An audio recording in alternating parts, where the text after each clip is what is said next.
நெஞ்சம் என்னும் வானத்தில் நிலவே கண்ணன், தவறு செய்தால் கொட்டுவதில் குளவி, வீரமிக்க சாரதி விளங்கா மாயன், தோளை கொடுக்கும் தோழன், விஞ்சிடவே முடியாத விஸ்வரூபன், எங்கள் வாழ்வின் ஒளி யசோதைக்கோ சின்ன பிள்ளை. நம்முடைய துயரங்களை தீர்ப்பதற்காகத்தான் அவன் வந்தான். எப்படி தீர்ப்பான்? நமக்கு அதற்கான வழி, அந்த வழிதான் அவன் காட்டுகின்ற கிருஷ்ண லீலை. எவனுடைய தலை இன்பத்தில் கிறுகிறுப்பதில்லையோ அவனுடைய கால்கள் தான் துன்பத்தில் துவளாமல் இருக்கும். அதை கற்றுக் கொடுக்கும் சூத்திரம் தான் சத்குருவுடைய இந்த வாக்கியம்னு நான் ரொம்ப ரொம்ப ரொம்ப ரொம்ப ஆழமாக அனுபவிச்சு உங்களுக்கு சொல்கிறேன். தேசமே கோவில், தர்மமே தெய்வம், தமிழே சுவாசம் அப்படிங்கிற வாழ்வியல் கொள்கையோடு வாழ்ந்து வர்ற இசைக்கவி திரு ரமணன் ஐயா அவர்களை அழைக்கிறோம். நண்பனாய், மந்திரியாய், நல்லாசிரியனுமாய், பண்பிலே தெய்வமாய், பார்வையிலே சேவகனாய், எங்கிருந்தோ வந்தான் இடைச்சாதி நான் என்றான். கிருஷ்ணம் வந்தே ஜெகத்குரு. கூட்டி வைப்பதே இறைவன் லீலை, கொண்டாடுவதே மனிதன் வேலை. கூட்டி வைப்பது இறைவன் லீலை, கொண்டாடுவதே மனிதன் வேலை. அதுதான் செலிப்ரேட்டிங் லைஃப் அப்படின்ட்டு சத்குரு எடுத்து சொல்கிறார். இது ஒரு நூல் அறிமுகம் விழா அப்படி எனக்கு தோணலை. இதை பற்றி பேசக்கூடிய எந்த தகுதி எனக்கு கிடையாது. ஏன்னா இதை சொன்னவர் சத்குரு. அது ரொம்ப அழகாக தொகுத்திருக்கிறவர் சுபா, எழுத்தாளர் சுபா அவர்கள். அவருக்கு ஒரு மனமார்ந்த கரவொலியால் நம்முடைய நன்றியை தெரிவிக்கும். வாட் வாஸ் கிருஷ்ணாஸ் டீச்சிங் அப்படின்னு கேட்டால், நீ என்ன செய்யணும்னு விரும்புகிறார் கிருஷ்ணன் அப்படி கேட்டால், அது முதலே சொல்கிறார் சத்குரு. சமநிலை பிறழாத மூளை, அதே சமயம் கண்மூடித்தனமாக உருகும் இதயம். முடிஞ்சு போச்சு. இவ்வளவுதான் கிருஷ்ணன். வேற எந்த வழியிலையும் கண்ணனை பிடிக்க முடியாது. எங்கள் தமிழ் வாத்தியார் சொல்வார் திருவள்ளுவரை பற்றி, தம்பி நீ என்ன முயற்சி பண்ணாலும் அந்த ஆள் சிண்டு மட்டும் எப்பவுமே சிக்காதியா கையில் இருப்பார். வள்ளுவருக்கு அப்படின்னா கண்ணனுக்கு இன்னும் யோகேஸ்வரேஸ்வரேஸ்வரேஸ்வரன் அப்படின்னு சொல்கிறது கூட இட் இஸ் பில்லிட்லிங் கிருஷ்ணா அப்படின்னும் போது எப்படி சொல்ல முடியும்? ஆனால் அது எப்படி அவரை அணுக முடியாது, நெருங்கவே முடியாது அப்படின்னா எதுக்கு வரணும் அவர்? இங்கே தேவையில்லையே. ரமண மகர்ஷி 16 வயசில் அவருக்கு அந்த டெத் எக்ஸ்பீரியன்ஸில் எல்லாம் கண்ட பிறகு 53 ஆண்டுகள் அந்த மலையோடு மலையாக அங்கே வீட்டு இருக்க காரணம் என்ன? விதியா? நம்முடைய நல்ல விதி, நம்முடைய நல்ல வினை. அவர் அங்கே உட்கார்ந்தார். அதுபோலத்தான் இப்போ கண்ணன் இறங்கி வந்தான்னா, சத்குரு கண்ணனை ஒரு வரலாற்று மனிதனாக பார்க்கிறார். இதிகாசம் அப்படின்னா இது நடந்தது என்று பொருள். புராணம் வேறு, இதிகாசம் வேறு. ஸோ ஒரு வரலாற்று மனிதர், வரலாற்று நாயகனாகத்தான் பார்க்கிறார். அதனால்தான் அந்த வருஷ கணக்கு சொல்கிறார். 3500 ஆண்டுகள் என்னும் பொழுது கிறிஸ்து பிறப்பதற்கு முன் 3500 ஆண்டுகள் என்று கூட்டிக் கொள்ள வேண்டும். அது கதை நடந்ததுன்னு பார்த்தா 5000 வருஷம். சோதிட ஆராய்ச்சி வல்லுநர்கள் நமக்கு கொடுக்கக்கூடிய தகவலில் கிமு 3100 அப்படின்னா 5000 வருஷம் ஆயிடுச்சு இல்லை. கிமு 3100 தான் மகாபாரதத்தினுடைய காலமாக கொடுக்குறாங்க. ரொம்ப அதை விட கம்மியாக கொடுக்கணுன்னா 2658 ஒரு தகவல் கொடுக்குறாங்க. இதெல்லாம் சத்குரு அப்படி போகிற போக்கில் அப்படி பேச்சில் சொன்னது தானே.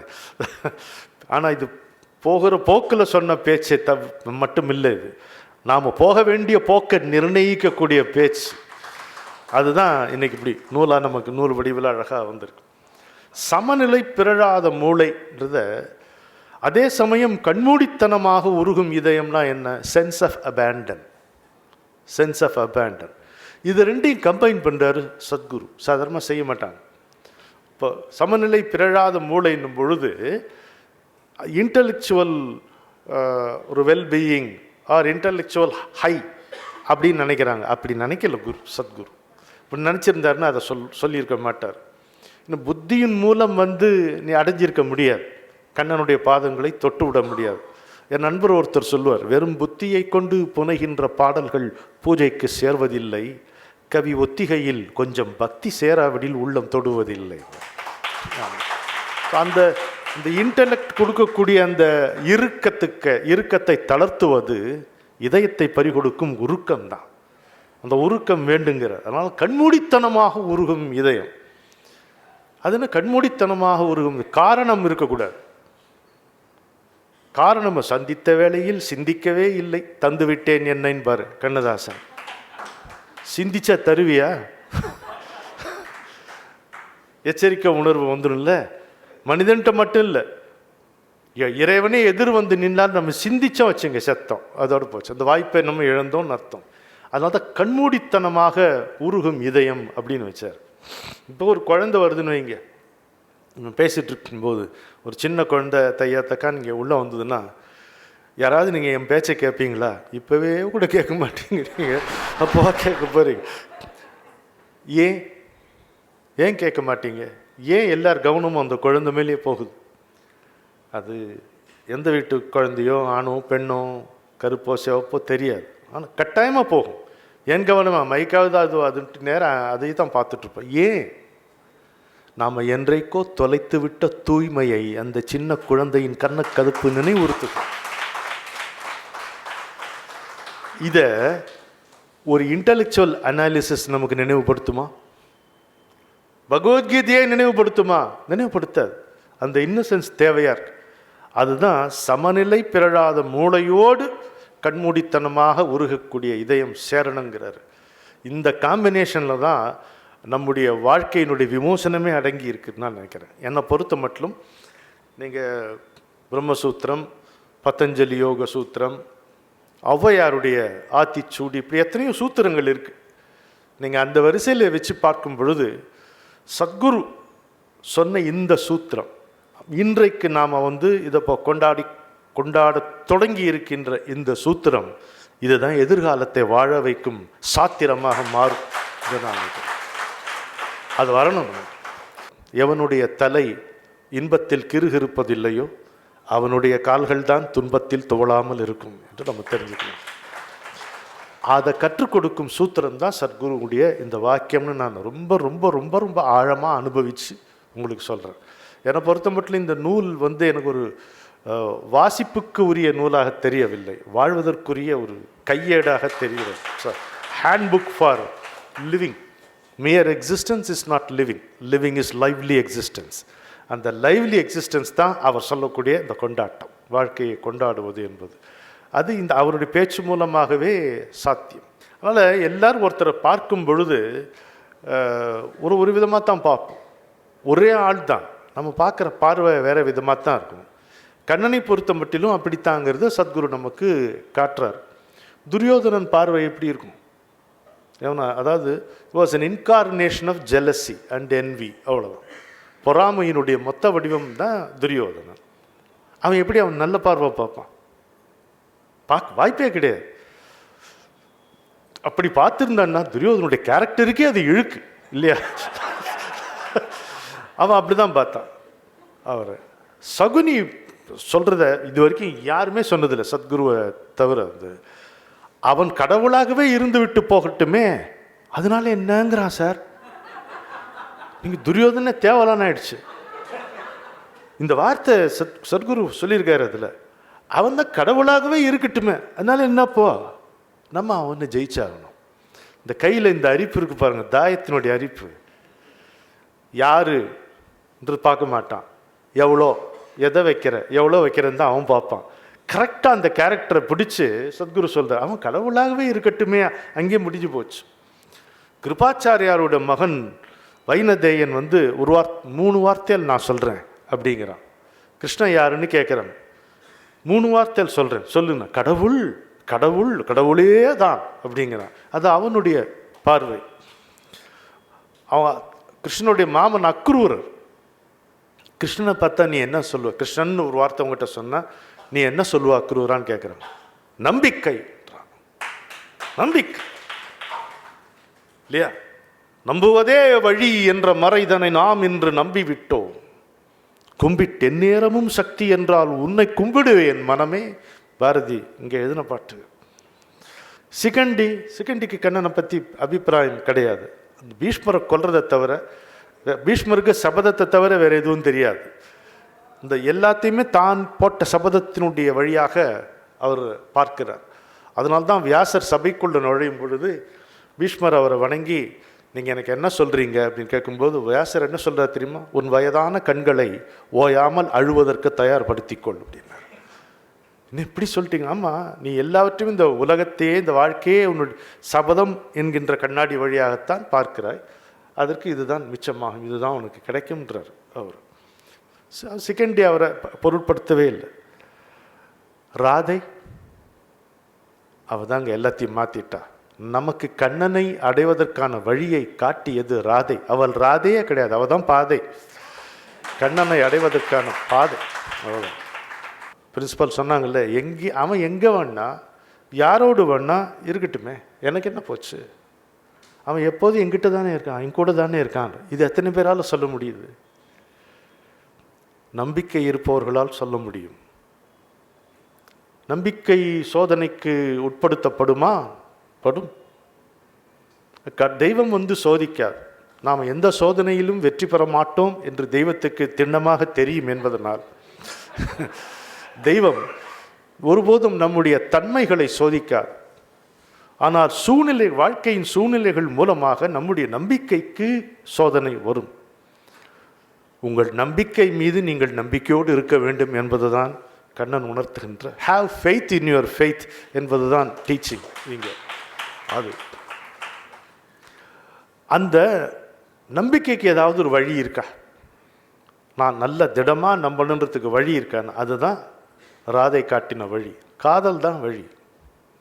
எவன் மனத்திலே அன்பு பக்தியாக பரிமளித்து காதலாக கனிகிறதோ அவனுடைய நம்பிக்கை தான் பூரணமாக இருக்கும். ராதை காட்டிய அந்த பாதையில் நடந்துதான் பாஞ்சாலி அந்த குருட்டு தர்பாரிலே அவமானப்படுத்தப்பட்ட போது அதனுடைய விளக்கமாக நிரூபணமாக பாஞ்சாலி நின்றாள். நீங்கள் சுட்டி காட்டினீங்கல்ல, அதுதான். என்ன செய்தார் பாஞ்சாலி? அவள் அவமானப்படுத்தப்பட்ட போது விஷ்ணு சஹஸ்ரநாமம் சொன்னாளா? ஸ்ரீகிருஷ்ண கவச்சம் என்று ஒரு மந்திரத்தை சொன்னாளா? ஒன்றும் கிடையாது. Krishna, if this is all right for you, it is okay with me நினைச்சா உடனே காப்பாற்றப்பட்டாள். அந்த கணமே அவள் காப்பாற்றப்பட்டாள். இது உனக்கு சம்மதம் என்றால் எனக்கும் சம்மதம் என்று நினைத்த அந்த தருணத்திலேயே பாஞ்சாலி கண்ணனால் காக்கப்பட்டாள். எனவே யார் யாருக்கு எப்படி என்பது அவரவர் பார்வை தான். அதுதான் அவன் என்று சொல்ல முடியாது. இதைத்தான் சத்குரு பார்வையற்றவர்கள் யானையை தடவி தடவி பார்த்து சொன்ன அந்த கதையை ரொம்ப விலாவரியாக நம்முடைய விழா எலும்புகள் குலுங்க சிரிக்க வைக்கும்படி அதை சொல்லியிருப்பார். நெஞ்சம் என்னும் வானத்தில் நிலவே கண்ணன், நேரில் அவன் உயிர் நண்பன், கும்பிட்டாலோ கொஞ்ச வரும் சிறுகுழந்தை, தவறு செய்தால் கொட்டுவதில் குளவி, தோளை கொடுக்கும் தோழன், விஞ்சிடவே முடியாத விஸ்வரூபன், வீரமிக்க சாரதி, விளங்கா மாயன், வஞ்சகத்தில் கைதேர்ந்த மன்னன், எங்கள் வாழ்வின் ஒளி யசோதைக்கோ சின்ன பிள்ளை. இல்லையா? நம்முடைய துயரங்களை தீர்ப்பதற்காகத்தான் அவன் வந்தான். எப்படி தீர்ப்பான்? இதோட உங்கள் துயரங்கள்லாம் போச்சு, ஒன்றும் ஆகாது. எத்தனை வாட்டி அவன் போர்டில் அழிச்சாலும் திரும்ப திரும்ப இந்த எழுத்துக்கள் வரும். ஆகாது. நமக்கு அதற்கான வழி, அந்த வழிதான் அவன் காட்டுகின்ற கிருஷ்ண லீலை என்று சத்குரு எப்படி பகவத்கீதையில் 2வது அத்தியாயத்தோட கீதை முடிஞ்சு போயிடுது. அதை தாண்டி அடுத்த அத்தியாயத்தை படிக்க வேண்டிய தேவையே இல்லை. முழுக்க அதில் சாங்கிய யோகத்தில் எல்லாம் முடிஞ்சு போகுது. அதே மாதிரி முதல் அத்தியாயத்திலேயே இந்த புத்தகத்தில் அவர் சொல்ல வேண்டியது எல்லாமே சொல்லிட்டார் கிருஷ்ணரை பற்றி. அதுக்கப்புறம் தகவல் தான் வழி தடம் என்பது முதல் அத்தியாயத்திலேயே சொல்கிறார். ஏன்னா நம்முடைய பொறுமை, நம்முடைய ஆர்வம், இதனுடைய எல்லைகள் சத்குருவுக்கு தெரியும். அதனால முதல் சாப்டரை தாண்டுவானா இல்லையான்னு தெரியாது. மொத்தத்தையும் முதலே சொல்லி வைப்போம். ஐயோ அது பிடிச்சிக்கிட்டான்னா அதுலேயும் அவன் தப்பிச்சிருவான்ற மாதிரி வச்சுருக்கார். என்னை எவ்வளோ நல்லா புரிஞ்சு வச்சுருக்காரு தெரியுமா அவர். தப்பிச்சிட்டார். இப்போ கொஞ்சமாவது அவனை பற்றி நம்ம கண்ணனை பற்றி தெரிஞ்சுக்கணும்னா அவனுடைய லீலையை பற்றி புரிஞ்சுக்கணும் அப்படின்னு சொல்லிட்டு கிருஷ்ண லீலையை தொடர்ந்து அவர் விளக்குறார். கிருஷ்ண லீலைக்கு 3 சொற்கள் பயன்படுத்துகிறார். எனக்கு அது அதாவதுங்க, ஒரு குரு பேசும்போது it may sound casual, but the meaning is not casual. Meaning is not casual. அப்படி நம்ம எடுத்தோம்னா விட்டுருவோம், கோட்டை விட்டுருவோம். குரு பேசும்போது சாதாரணமாக தானே பேசுகிறார் அவர் சத்குரு. மக்களே உங்களுக்கு நான் சொல்லுகிறேன் செய்தி, இப்படியம்மா சொல்கிறது இல்லையே. ரொம்ப கேஷுவலாக பேசுகிற மாதிரி தான் இருக்குது. அப்படி தான் இருக்கும். ஆட்டம், பாட்டம், கொண்டாட்டம், மூணே சொற்கள் தான் சொல்கிறார்.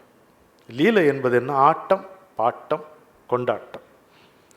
யாரோட சேர்ந்து ஆடணும், யாரோட சேர்ந்து பாடணும்? எல்லாரோடையும் தான். எல்லாரோடுமா? ஆமாம். முதல்ல வாழ்க்கையோடு. வாழ்க்கைன்னா என்ன? வாழ்க்கைன்னா என்னங்க? பிறப்பு, வளர்ச்சி, பிணி, தேய்மானம், இறப்பு. இதை தாண்டி இன்னொன்று இருக்குங்களா? நீங்கள் பில்கேட்ஸாக இருந்தாலும் சரி, பிச்சைக்காரனாக இருந்தாலும் சரி, இந்த 5 தானுங்களே. Birth, growth, disease, decay, death. 5 தானே இருக்கு. கொண்டாடுன்றாருங்க. இதை எப்படி கொண்டாடணும்? ஒரு கணத்தையும் உணர்ந்து வாழ். இப்போ விட்ட மூச்சு மீளுமா, இழுத்த மூச்சு நீளுமா? தெரியாது. தெரியாது. விட்ட மூச்சு மீளுமா, இழுத்த மூச்சு நீளுமா? யாரும் உத்தரவாதம் கொடுக்க முடியாது. ஆனால் அது போட்டோம், உத்தரவாதம் கொடுக்கல, அது பரவாயில்ல. மூச்சு விடுறல்ல, மூச்சை கவனியே. விடுற மூச்சு எங்கே போகுதுன்னு பாரேன். அப்போ திரும்ப மீளுதுங்க. அதான் தெரியுது. இல்லைன்னா என்ன பேசிட்டு இருப்பியா நீ? அதோட மீண்டு வரும்போது அதை கொஞ்சம் கவனியே, அது என்ன செய்யுதுன்னு பாரு. அப்போ என்ன ஆகுது? இது வரைக்கும் மனசு தான் நம்மளை போட்டு புரட்டி எடுத்துகிட்டு இருந்தது. மனசு தான் போட்டு நம்மளை புரட்டி எடுக்குது. மூச்சை கவனிக்க ஆரம்பித்தா மனசு காணாமல் போயிடுது. கொஞ்ச நேரமாவது ஓய்வு எடுக்குது, திரும்ப வந்துடும். ஐயோ எவ்வளோ அது சாதாரண விஷயமா மனசுக்கு. பாரதியார் 2 வரியில் சொல்கிறார். மனமே மனமே என்ன சொல்கிறார்? ஒன்றையே பற்றி ஊசலாடுவாய், அடுத்ததில் நில்லாமல் அடுத்தடுத்து உலாவுவாய். இதான் எந்த ஒன்றையே. எங்கள் வாத்தியார் தான் சொல்லுவார், எது உனக்கு உதவாதோ, எது உன்னை படுகுழியில் தள்ளுமோ அந்த ஒன்றையே பற்றி ஊசலாடும். அன்றைக்கே அவன் சொன்னானே நம்ம மடையன்னு சொன்னானே, அன்றைக்கே அவன் நம்ம மடையன்னு சொன்னானே. அதுக்கு குரு சொல்கிறாரு, ஏடா எவனோ ஒரு மடையன் உன்ன மடையன்னு சொன்னா, அதுக்கா 3 நாள் தூக்கம் போச்சுன்னா நீ சாதாரண மடையன்டா, மாங்காய் மடையன்டான்ட்டு. அது மாதிரி மூச்சை கவனிச்சோம்னா இந்த மனசு இந்த கிரிகிரி அப்படிமோ தெலுங்குல இது வர இந்த கிரிகிரி செய்யுது, அது செட்டில் ஆகும். அப்போ கொண்டாடலாம், வாழ்க்கையை கொண்டாடலாம். அடுத்த கணம் இருக்குமோ என்னமோ தெரியாது. ரைட்டு, அவ்வளோதானே, இப்போ ஜாலியாரு.